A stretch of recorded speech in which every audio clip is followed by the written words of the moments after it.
Hello students, good morning. वो lecture series जो चल रही है इंटरनेशनल वाली तो अब कंटिन्यू रहेगी ही, लेकिन ये हम आप लोगों को एक पंचायत राज पे हमको एक बड़ा अच्छा सा नोट्स मिल गया मेरा पुराना। इसमें बड़ा संक्षिप्त बहुत अच्छे से लिखा हुआ है पंचायत राज के बारे में, तो हमने सोचा क्यों ना ये आप लोगों को भी बताया जाए। देखिए, स्वतंत्रता जब जब महात्मा गांधी जी थे, वो ग्राम स्वराज के बहुत पक्के भक्त थे। वो चाहते थे कि विश्व का कल्याण या राष्ट्र का कल्याण गांव से ही शुरू हो पाएगा। ये उनकी बहुत अच्छी सोच थी। और हम कहना चाहेंगे कि जो हमारे वर्तमान प्रधानमंत्री हैं, इनकी भी सोच ग्रामीण को लेके चलने के लिए है। देखिए, अगर ग्राम व्यवस्था मजबूत होगी तो हम राष्ट्र व्यवस्था को खुद ब खुद मजबूत बना लेंगे। इसी के चलते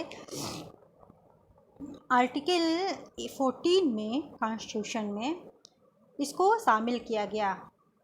ग्राम स्वराज को आधार मान के राज्य ग्राम पंचायतों के गठन करने के लिए कदम उठाएगा और ऐसी सारी शक्तियों का प्रयोग करेगा जो इसको पुष्पित और पल्लवित करने के लिए आवश्यक हो। ऐसा हुआ भी।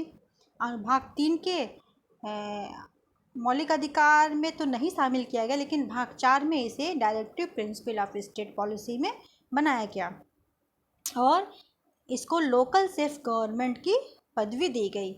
2 अक्टूबर 1952 को पंडित नेहरू जी ने पंचायत राज एवं सामुदायिक विकास मंत्रालय के तत्वाधान में सामुदायिक विकास कार्यक्रम कम्युनिटी डेवलपमेंट प्रोग्राम का प्रारंभ किया।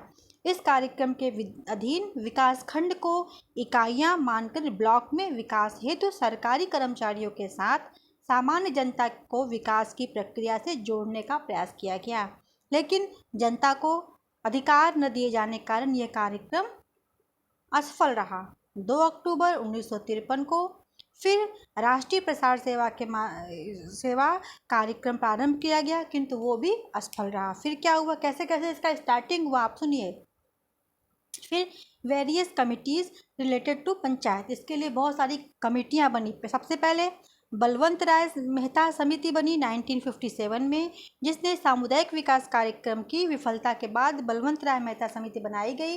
इसमें 3 टायर पंचायत की बात की गई, जैसे कि पहला ग्राम पंचायत, दूसरा ब्लॉक स्तर पर पंचायत, तीसरा पंचायत जिला स्तर पर पंचायत। ये इनकी त्रिस्तरीय पूछता है। त्रिस्तरीय का किसने गठन किया था, तो बलवंत राय मेहता समिति 1957 में। इसके सूत्रधार पंडित महात्मा गांधी थे, उसका नेहरू जी ने किया था, लेकिन वो असफल रहा। फिर सर्वप्रथम 2 अक्टूबर 1959 को राजस्थान के नागौर जिले में प्रजातांत्रिक विकेंद्रीकरण की योजना का शुभारंभ हुआ, जिसे पंचायती राज कहा जाता है। इस अवसर पर नेहरू जी ने कहा था, याद रखो यह एक ऐतिहासिक कदम है। जैसे जैसे कदम उठे, अंग्रेजी राज खत्म होकर यहाँ स्वराज आया। रजवाड़े अलग हुए, वह भी एक जनता के राज्य के शरीक हुए। जागीरदारी प्रथा का अंत हुआ। अब जनता के हाथ में सारी बागडोर आ गई है। पहले 2 चीज़ें थी, राजा और प्रजा।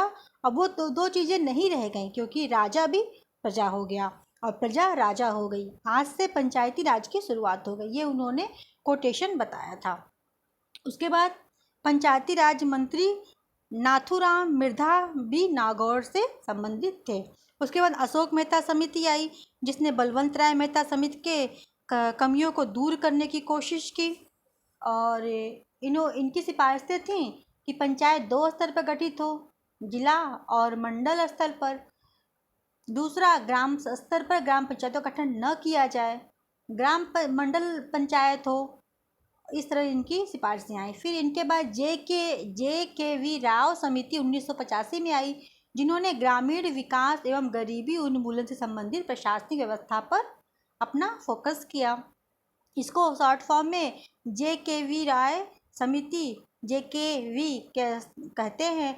ये इन्होंने 2 सिफारिशें की, राज्य स्तर पर राज्य विकास परिषद का गठन किया जाए और कार्य संपादन हेतु जिला परिषदों की विभिन्न समितियों का गठन किया जाए। फिर L.M. सिंघवी समिति 1986 में आई। इनकी भी सिफारिश थी कि ग्राम पंचायतों को वित्तीय संसाधन उपलब्ध कराया जाए, राजनीतिक और नौकरशाहों के हस्तक्षेप से अलग रखा जाए। फिर पी.के. थंगुन समिति 1988 में आई। इन्होंने जिला नियोजन पर बल दिया। उसके बाद से फिर भारत में पंचायती राज के विभिन्न काल, ये सब समितियां आई। इनका कुछ हो नहीं रहा, लेकिन इसमें कुछ समितियाँ इम्पोर्टेंट है। उसके बाद से फिर ये आया कि भारत में कैसे इसका प्रादुर्भाव हुआ। तो उत्थान काल कब से कब था? फेज ऑफ एसेंडेंसी 1959 से 1964 तक पंचायत राज्य के कार्यकाल का उत्थान काल कहा जाता है। ठहराव काल फेज ऑफ स्टेजिशन 1965 से 1969 तक होता है। हास काल फेज ऑफ डिसलीन 1969 से 1983 तक। उसके बाद पुनरुदय फेज ऑफ रिवाइवल, मतलब 4 काल हुआ। पहला उत्थान काल, फिर ठहराव काल, फिर हास काल और जीवन के काल का पुनरुद्धार। ये जीवन के हर स्टेज पे आता है, हमारी लाइफ में भी ये चारों काल आते हैं। आप अगर इसको बारीकी सोचेंगे तो आपको पता चलेगा। फिर 64वें संविधान संशोधन 1989 में राजीव गांधी ने संसद में इसको प्रस्तुत करने की कोशिश करी, लेकिन ये संभव न हो पाया। लोकसभा में तो पारित हो गया, लेकिन राज्यसभा में विधेयक पारित नहीं हो पाया। फिर क्या हुआ? पंचायती राज का फिर 73वां संविधान संशोधन 1992 में, ये 22 दिसंबर को लोकसभा से, 23 दिसंबर को राज्यसभा से पारित हुआ और 24 अप्रैल 1993 को राष्ट्रपति की स्वीकृति मिलने के बाद ये अधिनियम के रूप में लागू हुआ और संविधान के भाग 9 में इसको कॉन्स्टिट्यूशनल स्टेटस में इसको दर्जा दिया गया एवं 11वीं सूची जोड़ी गई, 11वीं अनुसूची जोड़ी गई। उसके बाद 73वें संविधान की विशेषताएं क्या है संविधान संशोधन की? पहला, ग्राम सभा का गठन हो, पंचायत राज्य के तहत एक ग्राम सभा होगी। उसके बाद पंचायतों का गठन हो, प्रत्येक राज्य में ग्राम, मध्यवर्ती और जिला स्तर पर त्रिस्तरीय पंचायतों का गठन होगा। पंचायतों की संरचना हो, स्थानों में आरक्षण हो, जैसे SC ST OBC और वुमेन्स के लिए। फिर पंचायतों की अवधि हो, 5 वर्ष का इनका हो। उसके बाद राज्य निर्वाचन आयोग का गठन किया गया, फिर राज्य वित्त आयोग का गठन किया गया। उसके बाद 8वां था, अधिनियम कुछ क्षेत्रों में लागू नहीं होगा। किस क्षेत्रों में? विशिष्ट अनुसूचित क्षेत्रों में, नागालैंड, मेघालय, मिजोरम राज्यों में, मणिपुर राज्य के ऐसे पर्वतीय क्षेत्रों में जहां पर्वतीय परिषद विद्यमान है, पश्चिम बंगाल के दार्जिलिंग जिले इत्यादि में ये अधिनियम लागू नहीं होगा। 11वीं अनुसूची फिर 73वें संविधान संशोधन के द्वारा संविधान के 11वीं अनुसूची 243 जी जोड़ी गई, जिसमें कुल 29 विषय थे, जिसमें से कुछ विषय यहाँ पे हैं। कृषि, भूमि, लघु पशु मत्स्य, सामाजिक, लघु वन, खाद्य उद्योग, लघु उद्योग, ग्रामीण, पेयजल, ईंधन, सड़क, ग्रामीण, गैर विद्युतीकरण, गैर पारंपरिक ऊर्जा, निर्धनता निवारण, शिक्षा, तकनीकी, ये सब इसके लिए जोड़े गए। इसमें विषय जोड़े गए, कुल 29 विषय इसमें हैं। कॉन्स्टिट्यूशन के किताब में आप लोगों को आसानी से उसको मिल जाएगा। पुस्तकालय, सांस्कृतिक गतिविधियाँ, प्रौढ़ अनौपचारिक शिक्षा, बाजार, मेले, स्वास्थ्य और सफाइयाँ, परिवार कल्याण मंत्रालय, महिला बाल कल्याण, समाज कल्याण, कमजोर वर्ग इत्यादि इत्यादि, ये सब जोड़ा गया इसमें। अब हम इसको संक्षिप्त में आर्टिकल के तहत देख लें तो भाग 9 के आर्टिकल में 243 में इसको परिभाषा दी गई है। 243A में ग्राम सभा का गठन दिया गया है। 243B में, 43B में पंचायतों का गठन है। इस तरह करके पूरा 5 आप लोग देखेंगे कि कुल 16 अनुच्छेदों में इनको स्थान दिया गया है।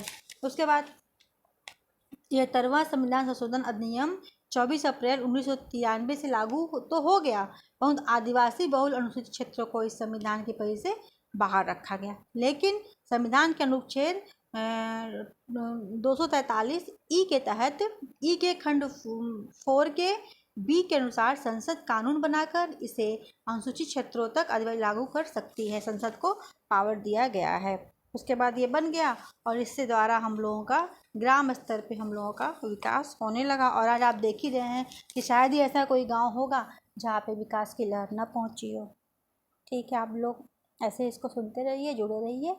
और हम कल आप लोगों को वो इंटरनेशनल लॉ वाली वीडियो कल हम लोग अंतर्राष्ट्रीय संगठन का कल हम सेकंड वाला पार्ट कल हम डालेंगे। तो ठीक है, थैंक यू सो मच।